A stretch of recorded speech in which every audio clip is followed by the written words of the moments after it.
Hello everybody again. We're here to speak about the mosaics of the so-called Villa Romana del Casale in Piazza Armerina in Sicily.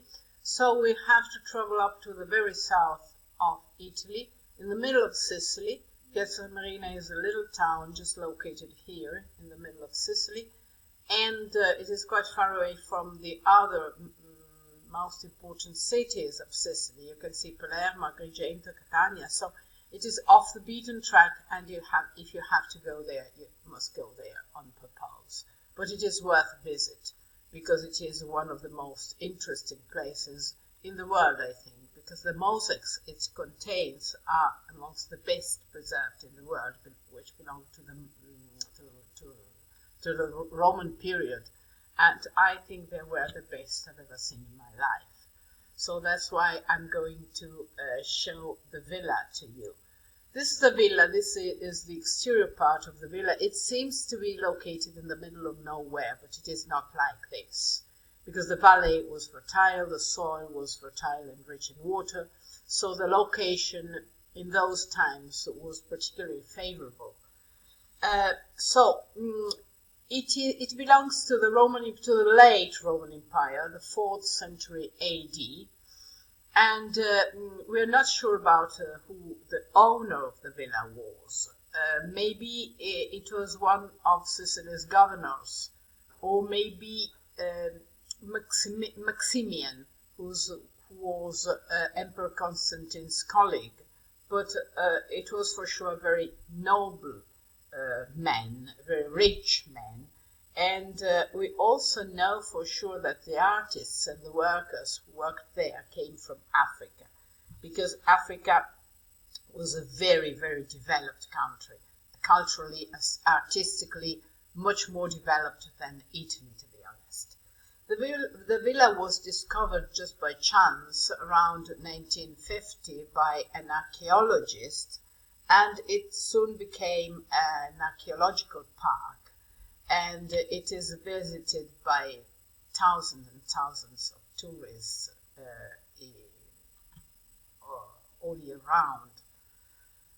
And so let me say another thing about, yes, these walls and the columns are original. Of course, these buildings are not. They were built recently in order to preserve the mosaics, which are the very treasure of this place, which are contained inside. Because, and this is a map of the villa. The villa is very big, but what is important is the huge amount of mosaics it contains, the massive surface of mosaics, more than 3,500 square meters of mosaics. Here you are with a map of the villa, which is divided into 4 main parts. This is the main entrance. It is the first part. It is not covered anyway. Ingresso, this is the name. Then there is the big courtyard, which is surrounded by a so-called peristyle. It is a perimeter, a contour of pillars or columns. These are columns, and there is a hallway all around it, and this is square. There is a pool in the middle, and the pool was surrounded by wonderful gardens in the past. Now there is nothing. And all this light yellow area is paved with mosaics, wonderful mosaics. The most important room is this Corridoio della Grande Caccia. It is the big hunt corridor, the big hunt hallway, which is really very long. It is 66 meters long and 5 quite narrow, 5 meters wide, but it is really massive, and it is totally covered with hand scenes mosaics. Then there is the oval courtyard, which is this one, with an important hall dedicated to helpless labourers, And then the thermal complex. We'll try to see mosaics belonging to each of these parts.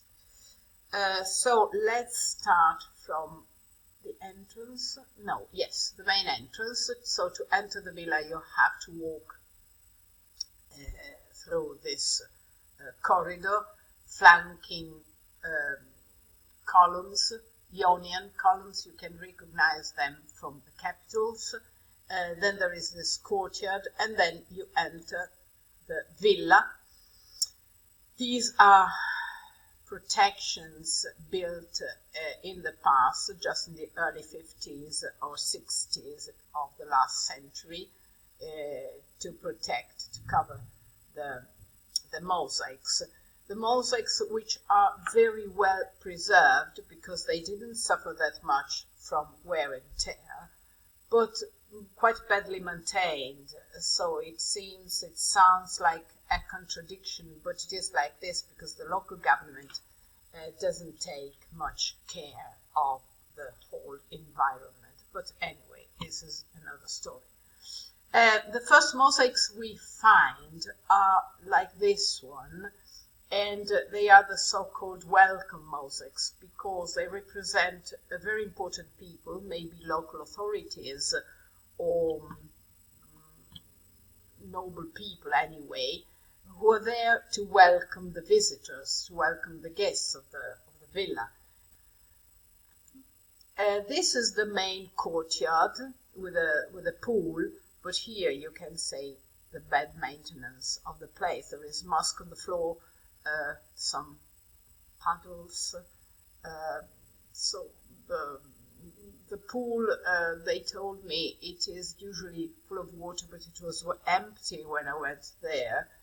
And there is a net to protect the place, but so it doesn't give you the impression of being very well maintained. But anyway, you can see the peristyle all around. The columns are Corinthian. And this is a hallway all around the courtyard. It is totally paved and covered with mosaics, geometric mosaics. Here you are with some details.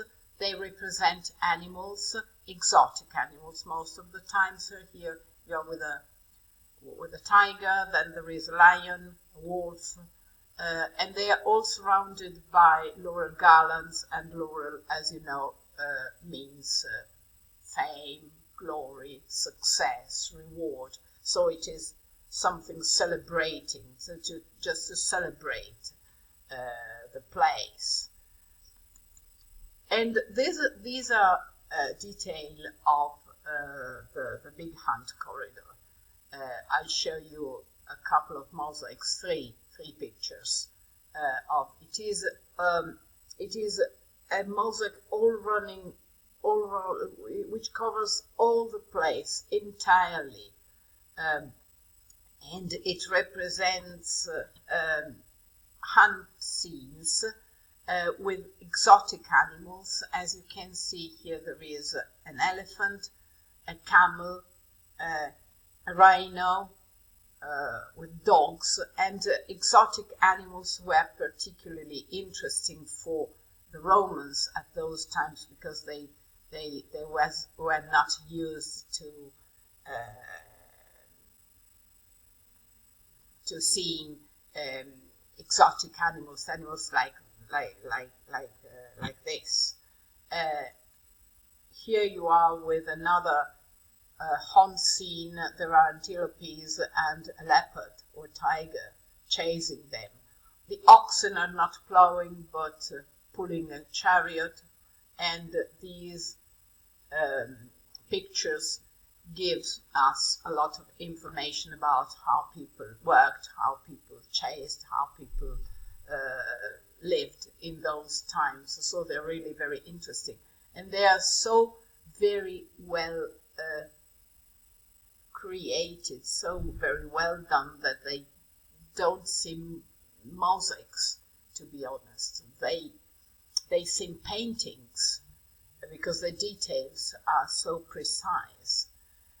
There are also some geometric mosaics, as you can see in this picture, because each room has its own mosaic, and they are all different. But most of them are not geometric. They are scenes of everyday life. This is fishing, but it is mythological fishing because people on the boats are winged. They have wings, so maybe they are arrows.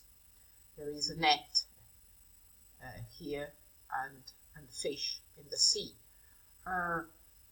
This is a sort of race with very big birds, maybe ostriches, which pull some chariots, and this is the route they have to run all around this sort of stadium.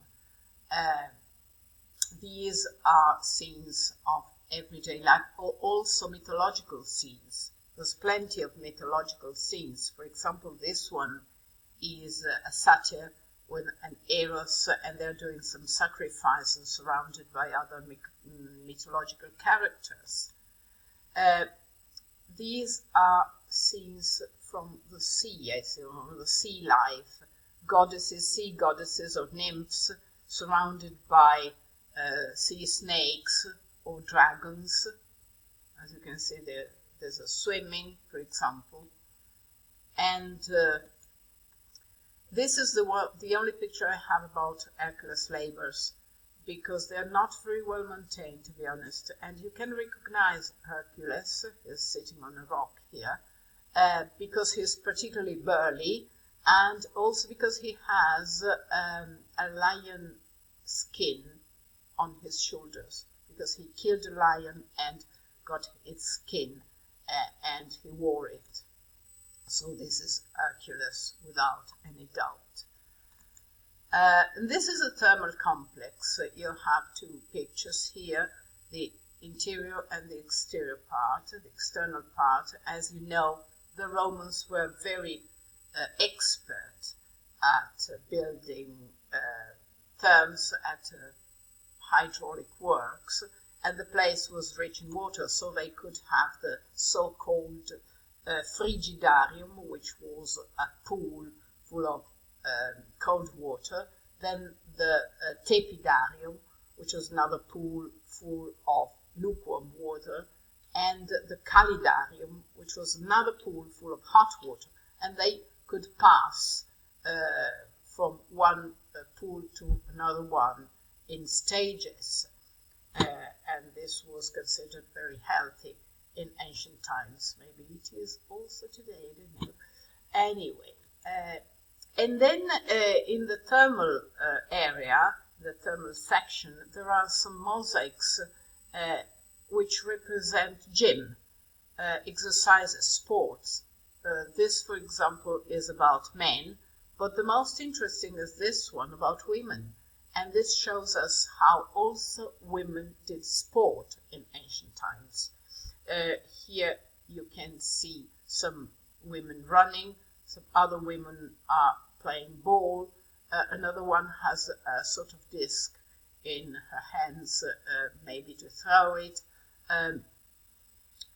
Others are celebrating something because they have flowers or plants in their hands. There is a garland, sort of crown. It is maybe an award for the winner.